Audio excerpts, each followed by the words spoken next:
Oh, somebody finally dropped the act. And honey, the whole room felt it. Let me tell you exactly what just happened, sweet chaos. Because they are not okay right now. Not even a little. Something cracked. Not like a window, more like a mask, the kind that's been glued on so long, everybody forgot it wasn't the real face. And the version of you they thought they'd figured out? Gone, baby, gone. You didn't just surprise them. You didn't just catch them slipping. You walked right up to the story they'd been telling about you, and you set the whole script on fire. The one where you were soft, easy, whatever flavor of doormat they needed that day. And now they're standing in the ashes going, wait, what? They're replaying it, little spark, staring at their own hands like the hands did something wrong. Because they poked the clown one too many times. And clowns, we don't forget the setup. We just wait for the punchline. And when you finally moved, just once, the whole cheap magic trick they'd built collapsed. Here's the part that's delicious. You didn't even have to go hard. Didn't have to burn the house down. You just stopped pretending you were smaller than you are. And that alone, was enough to rearrange their entire understanding of gravity. Nobody tells you this part, wildcard, so I will. There's a version of you people get comfortable with. They sketch it out in crayon in their little heads, how you'll react, what you'll swallow, how far they can push before the floor gives. And for a good long while, maybe too long, you let them keep the crayon drawing. Not because it was true, because you were handing them something they were too busy to notice as a gift. A gift? Can you imagine? Giving someone grace and watching them file it under weak. That's the real punchline nobody laughs at. They thought they'd built a cute little puppet theater and stuck you center stage. Something pretty that sings on cue, goes quiet on cue, never asks who's holding the strings. They kept you there to make their little show look good, to feel important because they thought they owned the curtain. They genuinely believed the stage was your whole world. But sweet chaos, here's the twist. You weren't a puppet, learning new strings. You weren't getting better at the show. You were the magician backstage the entire time, just waiting for the house lights to dim. Everything they clocked as weakness, the stillness, the patience, the refusal to play their little game. That wasn't surrender. That was setup. That was you conserving the trick. Let's break the rhythm. You need a reality check. If you never fit in, you're in the right place. Your book, The Evolution of the Anomaly, is the manifesto for the new elite. Grab it from the description or the pinned comment of this video. Now, let's get back to the real meat of this. Your calm was never emptiness, storm cloud. It was patience so deep, it looked like nothing was happening until it did. And now you've walked off that stage entirely. Didn't just leave the show, you burned the playbill on your way out. And they're not just shocked, they're spooked, because the prop they thought they controlled turns out to be running the whole production. Maybe you already know the exact scene I'm talking about. Work, friendship, some situationship that overstayed its welcome. Somewhere a line kept getting crossed, and you kept letting it slide. They'd say something slick, you'd absorb it. They'd pull a move, you'd watch, and some part of you already knew exactly what you could do about it. But you didn't. You just kept showing up, same calm, same patience, and they read every ounce of it as weakness. Thought your quiet meant nothing to say. Thought your patience meant no other option. But you and I both know. That stillness was strategy, wearing a very good disguise. They weren't mocking your weakness, little spark. They were mocking a puppet they built to make themselves feel taller. That was never who you were. It was just who they needed you to be so they could sleep. That quiet, was control. That stillness was the house, and the house was already stacking the deck. And they had no idea who they were sitting across from. The moment you stopped playing their game, sweet chaos, you already won. That's exactly why they're spiraling right now. You know that guy at the poker table, all talk before the cards even hit felt, loud, big numbers, big mouth. And then someone finally calls, and suddenly he's real quiet, real fast. That's what just happened. Except you didn't even raise your voice. You just let them see something true for the first time, and that landed louder than any scream could. Because here's what's dawning on them. You were never the character they scripted. That comfortable version, the one who smiled when something wasn't funny, who stayed silent when it should have screamed, who kept showing up after being taken for granted. That was never weakness.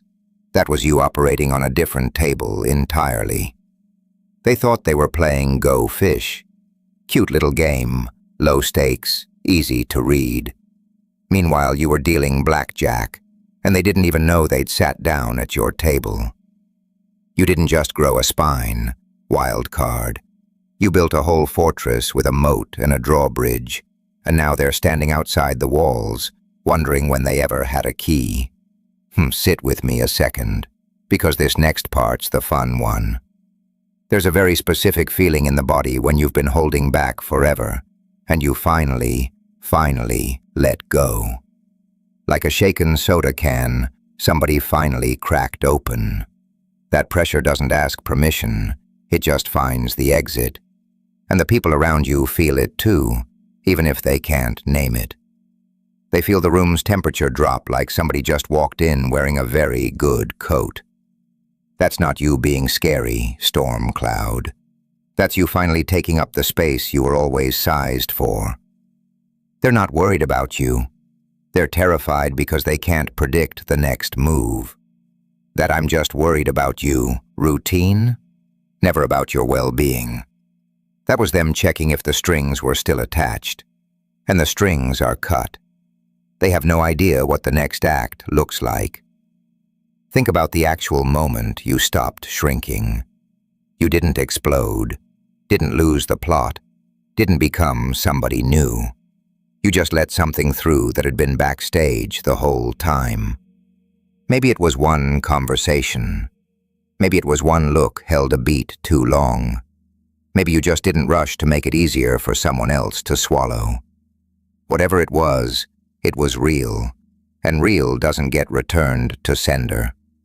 They have not recovered. Now here's what's happening on their side of the curtain, little spark, because I want you to really see it.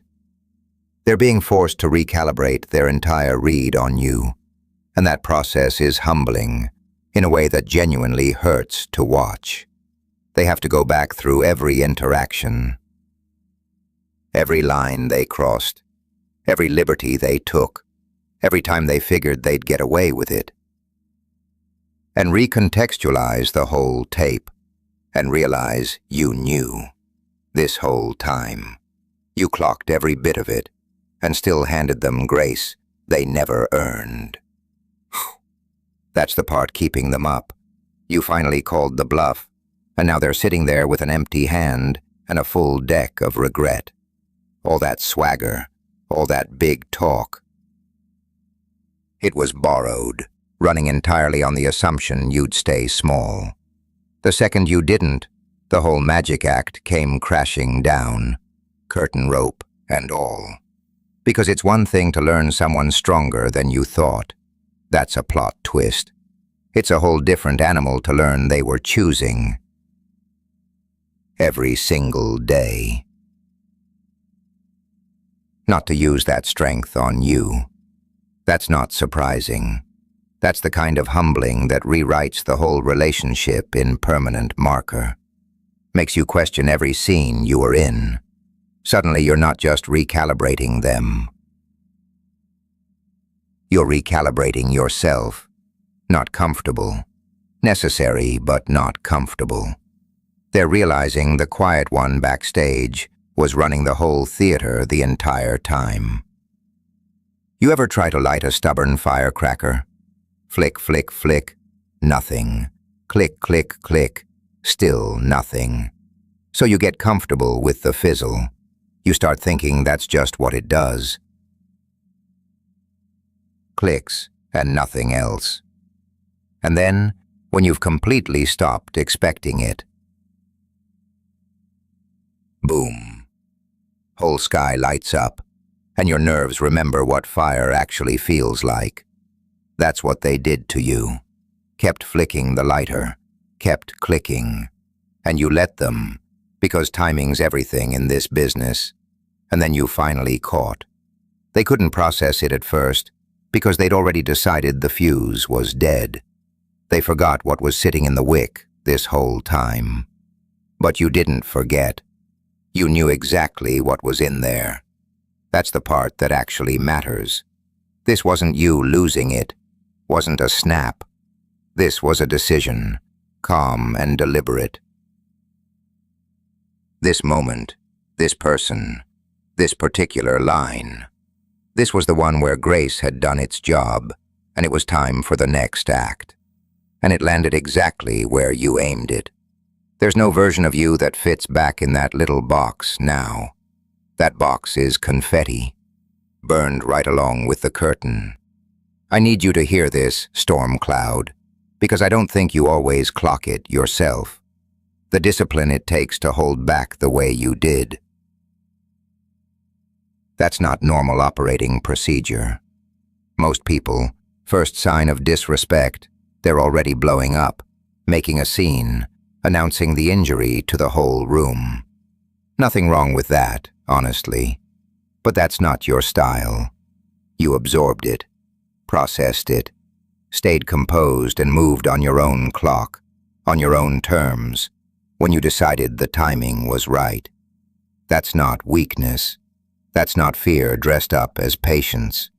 That's a kind of internal discipline most people never even locate, let alone hold on to. Your silence was never surrender. It was you outgrowing the conversation entirely. The house doesn't argue with the guy heckling from the cheap seats. The house just changes the rules and lets him figure it out. And now they're starting to understand what looked like passivity was precision the whole time.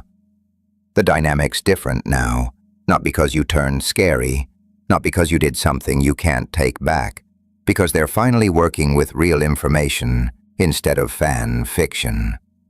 Before, they had a story about you, entirely self-authored, and they built a whole strategy on it. That story's dead now. They're dealing with the real cut, the full version, the one that was always there under the grease paint. And real information changes behavior, changes tone, changes distance, changes exactly what people think they can say around you. You didn't threaten anybody, didn't need a speech. You just let reality walk in and take a bow, and reality did all the heavy lifting from there. Here's another thing worth sitting with. The grace you extended, the restraint. That's not something they forget either, because it would have been so easy not to. Would have been completely fair for you to handle it sooner, sharper, louder. And you didn't. You gave them more runway than the situation earned. And somewhere under the embarrassment, there's a part of them thinking, they could have torched me, could have made a spectacle of it, could have let me have it in front of everyone. Why didn't they? The answer to that question is exactly what's under their skin right now. Because you operate from a place they've never once visited. Genuine self-possession. A place where you don't need to prove anything, don't need to make an example just because you can. That's not softness. That might be the single most powerful setting a person can run on. The illusion of your weakness was the only currency they had, and you just pulled the last card from the bottom of their deck. Now they're running on fumes, trying to figure out who they even are, without the show they built their whole identity on. One more thing, wild card, because it matters. This isn't just about them and their reckoning. This is about you, and something you now know that you can't unknow.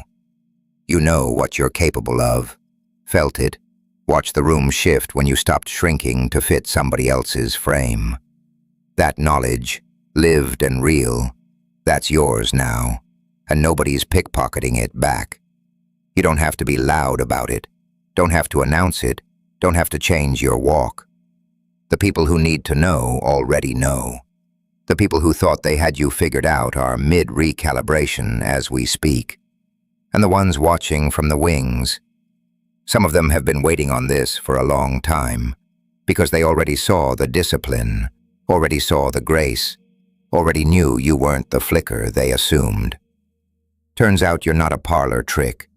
Turns out you're the whole circus, tent, tigers, and all.